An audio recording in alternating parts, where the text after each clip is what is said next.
아침에 일어나서 첫 발을 디딜 때 무릎이 아파서 움직이기 힘든 적이 있으신가요? 그 고통을 해결하기 위해서 이런저런 시술을 받게 되죠. 그 다양한 시술 중에서 줄기세포 주사라는 시술이 있습니다. 요즘에 광고를 많이 합니다. 단 한 번의 주사로 연골이 재생됩니다. 수술 없이 무릎 통증을 해결하세요. 이런 광고들 요즘 서서히 많이 보이죠. 서서히 정도가 아니라 1, 2년 사이에 엄청 늘었죠. 하지만 이 말들이 진짜 사실일까요? 저는 국내에 몇 없는 줄기세포 재생의학을 전문으로 하는 의사입니다. 원래는 응급의학과에서 근무를 했습니다. 여기저기 다친 환자들을 많이 봤겠죠. 그래서 다치기 전에 미리 병을 예방하는 방법, 몸을 재생시키는 방법, 이런 쪽에 관심을 갖다 보니까 자연스럽게 줄기세포 재생의학에 관심을 갖게 되었습니다. 자, 다시 돌아와서 여러분의 무릎이 아픈 문제를 줄기세포 시술이 완벽하게 해결을 해줄 수 있을까요? 제가 오늘 의사가 이래도 되나 싶을 정도로 솔직하게 한번 말씀을 드려보겠습니다. 여러분은 이 영상을 통해서 귀중한 돈과 시간을 낭비할 일이 없어질 겁니다. 이제 줄기세포 무릎 주사가 정확히 무엇인지부터 이해를 해보겠습니다. 줄기세포 무릎 주사는 여러분의 몸에서 얻은 줄기세포들을 무릎 관절 안에 직접 주입하는 치료 방법입니다. 이 세포들은 주로 여러분의 골수나 지방 혹은 혈액에서 추출이 됩니다. 여기서 줄기세포, 재생의학이란 용어들이 등장을 하는데요. 용어에 대한 자세한 설명을 별도의 영상에서 소개를 해 놓았습니다. 한번 참고하시면 도움이 되실 겁니다. 다시 돌아와서요. 이러한 줄기세포를 주사함으로써 관절 내의 염증을 줄이고 남아있는 연골세포가 더 오래 버틸 수 있도록 도와주게 되죠. 여기서 중요한 점을 말씀드릴게요. 줄기세포 주사가 무릎 연골을 재생시킨다라는 문장이 틀린 문장은 아니에요. 다만 과장된 오해를 낳을 위험이 있는 문장입니다. 사실 줄기세포 주사의 주된 목적은 연골을 완벽하게 재생시키는 것이 아니라 남아있는 연골을 보호하고 관절 환경을 개선하는 것입니다. 이 차이를 이해하는 것이 정말 중요합니다. 왜냐하면 많은 광고들이 마치 마법처럼 연골이 다시 자란다 라고 말을 하거든요. 실제로는 그렇게 효과를 단순하게 말할 수는 없어요. 결론적으로 줄기세포로 정말 연골이 다시 자랄 수 있을까요? 라는 질문에 대한 대답은 부분적으로는 가능하지만 그렇게만 말하면 과장된 설명이다 라고 말하는 것이 정확한 표현입니다. 줄기세포 주사 이후에 MRI 검사에서 일부 환자들이 연골 두께가 미세하게 증가한 사례들이 보고된 논문들이 있습니다. 연골의 일부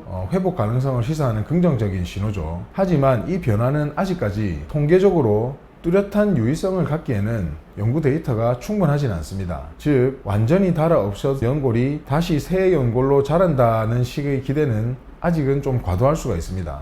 그래서 줄기세포 치료를 무릎 통증 때문에 고민 중이시라면 치료의 핵심 효과는 그 자체보다는 통증 완화, 염증 감소, 그리고 관절 기능의 개선, 이 세 가지에 맞춰서 기대를 하시는 게 현실적입니다. 연골 회복에 대한 가능성도 물론 연구가 계속되고 있지만 현재로서는 재생보다는 회복 환경을 조성해주는 치료라고 이해를 하시는 게 가장 정확합니다. 이런 현실적인 기대가 중요하다고 생각합니다. 왜냐하면 완전한 연골 재생을 기대하고 고가의 치료를 받았다가 그 기대에 미치지 못해서 실망하는 분들이 계세요. 하지만 실제로 기대할 수 있는 효과를 정확히 알고 오시는 분들은 치료 결과에 상당히 만족을 하시죠. 이제 여러분은 이걸 이해하셨기 때문에 과장된 기대 없이 현실적인 치료 계획을 세울 수 있습니다. 불필요한 비용 지출을 줄이고 정말 자신에게 필요한 치료를 선택할 수 있게 되죠. 그렇다면 줄기세포 주사가 모든 관절염에 다 효과가 있을까요? 그렇지 않습니다. 줄기세포 치료가 가장 효과적인 경우에는 골관절염으로 진단이 되어서 그 관절염의 진행 정도가 중간 정도일 때입니다. 연골 손상이 너무 진행되기 전에 관절염 2기, 3기 때가 가장 적절한 거죠. 이걸 고무줄에 비유를 해볼게요. 적당히 늘어난 고무줄은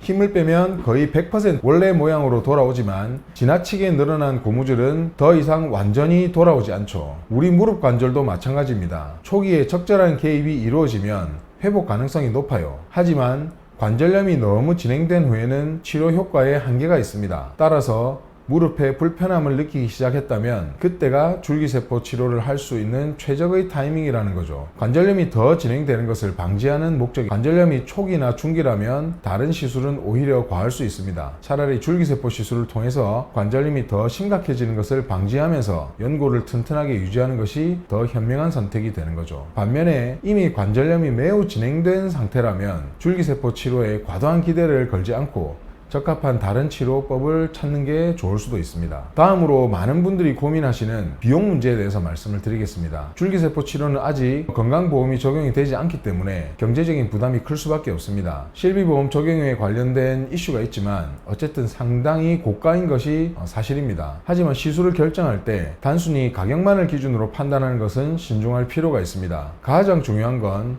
나에게 이 치료가 의학적으로 정말 필요한가, 현재 내 상태에 가장 적절한 치료법은 무엇인가 먼저 따져보는 일입니다. 줄기세포 치료가 아닌 다른 방법이 더 적합한 환자도 분명히 있고, 반대로 줄기세포 치료가 가장 효과적인 선택이 될 수 있는 경우도 있습니다. 따라서 비용을 무조건 낮추는 데 초점을 두기보다는 장기적으로 내 몸에 가장 이득이 되는 치료가 무엇인지를 먼저 따져보는 것이 중요합니다. 가격이 상대적으로 저렴하다는 이유로 자신에게 맞지 않는 치료를 선택했다가 결국 병의 진행이 빨라지거나 치료를 다시 되는 경우도 적지 않기 때문입니다. 진료실에서 환자에게 지금은 줄기세포보다는 다른 치료가 더 맞습니다 라고 말할 수 있는 의료진이라면 그건 단지 비싼 시술을 권하지 않는다는 의미를 넘어서 진료의 본질에 충실한 의사라는 뜻일 것입니다. 만약 의사가 고가의 줄기세포 치료만 일방적으로 권하고 다른 대안은 전혀 제시하지 않는다면 그런 병원은 거르시는 게 좋습니다. 진정한 전문가는 환자의 상태에 맞는 다양한 치료 옵션과 장단점을 다 설명을 해줍니다. 우리가 배운 내용을 정리해 보겠습니다. 줄기세포 무릎 주사는 만능 치료도 마법의 재생요법도 아니라고 했죠. 하지만 적절한 환자에게 적절한 시기에 정확한 진단을 바탕으로 시행이 된다면 수술 없이도 무릎 기능을 개선할 수 있는 상당히 유의미한 시술입니다. 가장 효과적인 경우는 관절염 초기나 중기, 연골이 어느 정도 남아있을 때라고 말씀을 드렸습니다. 그리고 치료의 주된 효과는 완벽한 연골 재생보다는 통증 기능 개선에 있다는 점도 강조를 드렸습니다. 비용이 부담스러운 분들을 위한 솔직한 말씀도 드렸습니다. 어차피 가격을 기준으로 시술을 결정하기보다는 자신의 상태에 맞는 적절한 시술을 선택하는 것이 중요합니다. 따라서 양심적인 의사를 만나야 한다고도 말씀을 드렸습니다. 오늘 이 영상이 여러분이 무릎 건강에 관한 결정에 도움이 되었기를 바랍니다. 다음에 병원을 방문할 때는 시식을 바탕으로 더 명확한 질문을 하고 더 현명한 결정을 내리세요. 앞으로도 더욱 솔직하고 유익한 영상으로 찾아뵐 계획입니다. 시청해주셔서 감사합니다.